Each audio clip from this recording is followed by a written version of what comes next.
स्वामी निखिलानंद जी channel में आप सभी का स्वागत है। इससे पहले मैंने वीडियो बनाया जिसमें मैंने नक्षत्र विशेषांक नक्षत्रों के बारे में पूर्ण जानकारी आपको दी। वो हमारा छठा वीडियो था। अब मैं ये 7वां वीडियो आपको बना के दे रहा हूँ। इसमें योग के बारे में बताऊँगा, मैं संक्रांति के बारे में बताऊँगा, भद्रा के बारे में बताऊँगा और चंद्रमा के बारे में बताऊंगा। चंद्रमा धरती पर क्या फल देता है, जब पाताल में होता है तो क्या देता है, आकाश में होता है तो क्या देता है। इसी प्रकार से धरती का भी मैं बताऊंगा, धरती के रजस्वला के बारे में क्या फल हैं। योग दो प्रकार के होते हैं, नैसर्गिक और तत्कालिक। नैसर्गिक योग का क्रम अपरिवर्तित रहता है, मतलब परिवर्तनशील रहता है, जबकि तत्कालिक योग वर तिथि नक्षत्रों के संयोग से ही बनते हैं। हम ज़्यादातर जो योग जो है तिथि योग से ज़्यादा उत्तम रहते हैं। मैं आपको नैसर्गिक योग के बारे में बताता हूँ। अब जब भी कुंडली मिलाई जाती है तो देखा जाता है, कोई शुभ कार्य किया जाता है तो पूछते हैं योग क्या चल रहा है भैया, क्या कौन सा योग चल रहा है, इस समय कार्य बनेगा कि नहीं बनेगा। मैं उस योग की बात कर रहा हूँ। योग 27 प्रकार के होते हैं। इनका क्रम ये जो है इनकी क्रम संख्या योग के बारे में और इनके स्वामी और इनके फल क्या हैं मैं ये बताता हूँ। विषकंभ योग, इसका स्वामी यम है और ये अशुभ है। जब भी कुंडली में या पंचांग में यह योग है तो उसमें आप कार्य न करें। प्रीति, ये इसके स्वामी विष्णु हैं, ये शुभ है। आयुष्मान, इसका स्वामी चंद्रमा है, ये शुभ है। सौभाग्य, इसका स्वामी ब्रह्मा जी हैं, शुभ है। शोभन, इसका स्वामी गुरु है, ये शुभ है। अति गंड, इसका स्वामी चंद्रमा है, ये अशुभ है। सुकर्मा, इसका स्वामी इंद्र है, शुभ है। धृति, इसका स्वामी जल है, शुभ है। शूल, इसका स्वामी सर्प है, यह शुभ है। गण, इसका स्वामी अग्नि है, यह शुभ है। 11वां वृद्धि, सूर्य, इसका स्वामी है, शुभ है। 12वां ध्रुव, इसका स्वामी भूमि है, ये शुभ है। 13वां व्याघात, इसका स्वामी वायु है, ये अशुभ है।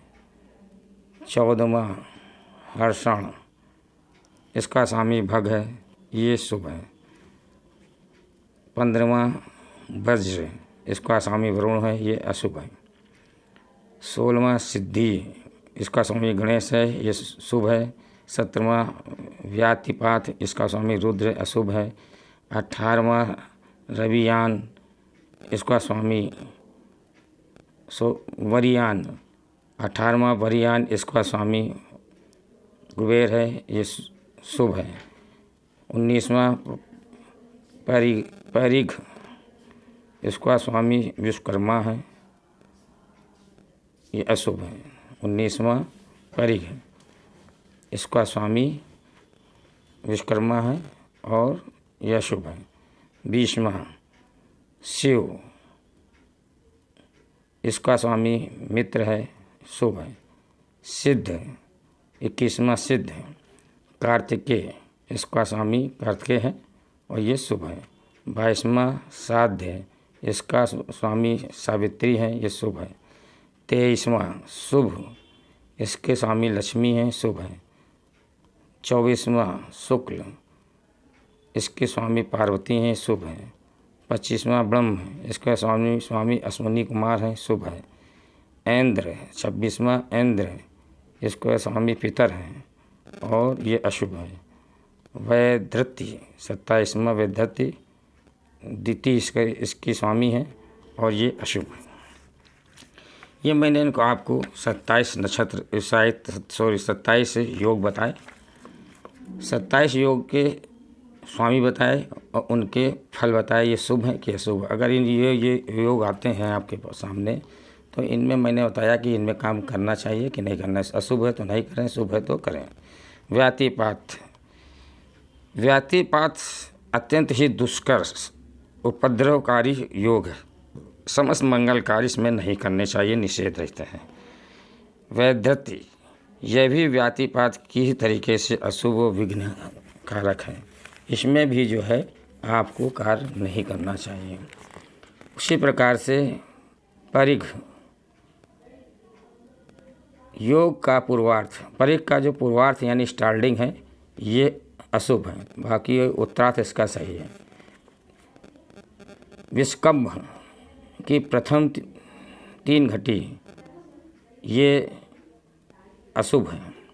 ब्रज की प्रथम 3 घटी ये अशुभ है। व्याघात की प्रथम 9 घटी ये अशुभ है। शूल की प्रथम 5 घटी ये अशुभ है। गण की प्रथम छठा घटी ये अशुभ है। अतिगंड की प्रथम 6 घटी ये अशुभ है, यानी कि ये इन घटियों में कार्य नहीं करना चाहिए।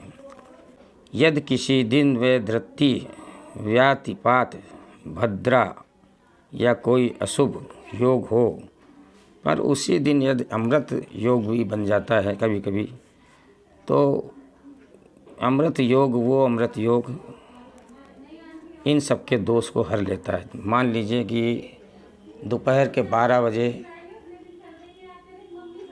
व्यातिपात योग हट रहा है और उस समय कोई शुभ, मान लीजिए कि वृद्धि योग आ जाए, तो वृद्धि योग जब आएगा तो ये हम मान के चलिए कि वृद्धि योग व्यातिपात इसके जो जाते हुए व्यातिपात के जो दोष हैं इनको हर लेता है और पूरा दिन फिर उस शुभ में परिवर्तित हो जाता है।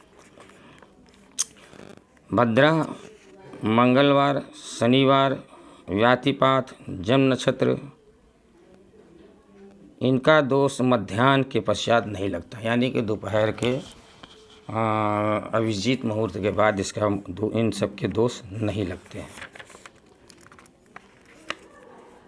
और एक चीज़ और, यदि कोई कुयोग हो पर उसी दिन सुयोग भी आ जाए तो दोष समाप्त हो जाते हैं। ठीक है ना। अब मैं आपको बताता हूँ कि त्याज योग कौन कौन से हैं। एकम माने प्रतिपदा को अगर उत्तराषाढ़ हो, दूज को अनुराधा हो, तीज को उत्तराषाढ़ हो, पंचम को मघा हो, छठी को रोहिणी हो, सप्तम को हस्त या मूल, अष्टम को पूर्वा भाद्रो, नवमी को कृतिका हो, एकादशी को रोहिणी हो, द्वादशी को अश्लेषा हो, तेरस यानी कि त्रयोदशी को स्वाति या चित्रा। पूर्णतः आप इन नक्षत्रों में कोई भी शुभ कार्य न करें, क्योंकि इस दिन ये बहुत अशुभ माने गए हैं और जो भी कार्य करोगे वो आपका हानिकारक ही होगा। पंचमी को हस्त एवं रविवार षष्ठी को मृगशिरा, सोमवार सप्तमी को अश्विनी, भोमवार अष्टमी को अनुराधा, बुधवार नवमी को पुष्प नक्षत्र, गुरुवार दशमी को रेवती, शुक्रवार एकादशी को रोहिणी तथा शनिवार को का संयोग शुभ कार्यों के लिए ये वर्जित है। इन कार्यों में इनमें जो है कोई भी शुभ कार्य नहीं करने चाहिए। जैसे गृह प्रवेश में सोमवार तथा अश्विनी के संयोग से सिद्धि योग, यात्रा में शनि रोहिणी जन्य सिद्धि योग सर्वथा वर्जित है। ये कार्य आपको इस दिन नहीं करने चाहिए। अब मैं आपको बताता हूँ कर्ण। कर्ण 11 प्रकार के होते हैं। ये मैंने आपको योग के बारे में बताया। अब मैं कर्ण के बारे में बताता हूँ। कर्ण 11 प्रकार के होते हैं, जिनके नाम जो मैं बता रहा हूँ, बालव, कोलव, ततिल, गर, वणिज, विष्ट, शकुनी, चतुष्पद, नाग, किस्तूध्यन हैं। इनमें प्रथम 7 कर्ण चर संज्ञा यानी तथा शेष 4 स्थिर संज्ञा में हैं। इनमें जो है प्रथम 7 करणों में शुभ कार्य और अंतिम 7 करणों में पितृ कार्य करना ऋषियों मुनियों का कहना है कि उनका मानना है कि पहले प्रथम के 7 और पीछे के 4 इनमें पितृकार और प्रथम के 7 में शुभ कार्य करने चाहिए। अब मैं आपको भद्रा के बारे में बताता हूँ।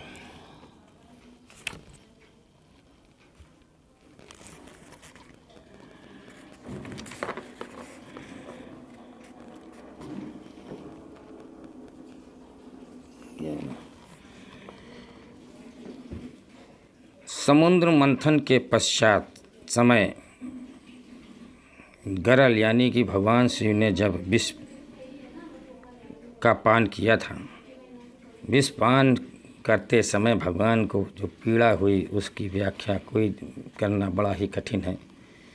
उस समय भगवान ने हुंकार भरी थी दर्द के मारे।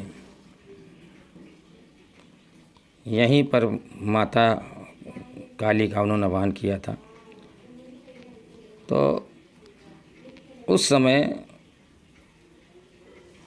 अपने शरीर पर दृष्टि डाली तो उनके दृष्टि हाथ से गर्भधम मुख वाली, 3 चरण वाली, सप्तभुजा वाली, काला वर्ण, लंबे टेढ़े मेढ़े दांत, प्रेत वाहन तथा मुख में अग्नि ज्वाला ज्वलती हुई एक देवी प्रकट हुई थी। जिस देवी को देख करके बड़े बड़े घबराए देवी देवता सब भागने लगे। किसी तरीके से कंट्रोल किया तो बाद में देवी देवताओं ने उसका नाम भद्रा रख दिया गया। और भद्रा का कार्य आप देखिए कितना दुष्कर है। कर्क राशि, सिंह राशि, कुंभ राशि, मीन राशि में भद्रा जो है मृत्यु लोक में रहती है और भद्रा मुख सम्मुख ये शुभ फल देने वाली है। और मेष, वृष, मिथुन और वृश्चिक राशि पर स्वर्ग लोक में ऊर्ध्वमुखी सामान्य इसका फल है, ना अच्छा है ना बुरा है। लेकिन जब ये कन्या राशि, तुला और धनु राशि और मकर राशि पे जब आती है तो ये पाताल लोक, मतलब ये चंद्रमा जब इस राशि में आता है इन राशियों में, तो पाताल लोक यानी अधोमुखी होती है और अनिष्ट कारक होती है। यानी कि जब चंद्रमा कन्या, तुला, धनु और मकर पे हो तो कोई शुभ कार्य नहीं करना चाहिए। और मेष, वृष, मिथुन, वृश्चिक पे हो तो जो भी कार्य करेंगे सामान्य होगा, न लाभकर होगा न हानिकर होगा। अब मैं आपको बताता हूँ कि भद्रा की दिशा कब कौन सी दिशा में होती है। उन दिशा में कार्य करने से कार्य नहीं किया जाता। जैसे मान लीजिए तृतीया में ये ईशान कोण में होती है और चतुर्थी में ये पश्चिम दिशा में होती है, सप्तमी में दक्षिण दिशा में होती है, अष्टमी में अग्नि कोण में होती है, दसवीं में ये वायव्य कोण में होती है, कुंभ में ये उत्तर दिशा की तरफ होती है और एकादशी में ये उत्तर दिशा में होती है और चतुर्दशी में ये पूरब दिशा में होती है और पूर्णिमा में ये नैऋत्य कोण में होती है। जिस दिशा में भद्रा हो उस दिशा में यात्रा कभी नहीं करना चाहिए।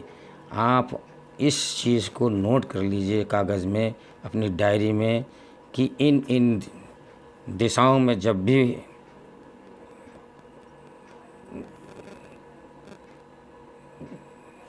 भद्रा हो तो वहाँ उसमें यात्रा नहीं करनी चाहिए। अब आपको देखिए मैं बताता हूँ। भद्रा अंग 5 घटी पर ये मुख में रहती है। इसमें कार्य 5 घटी तक, सूर्योदय के 5 घटी तक।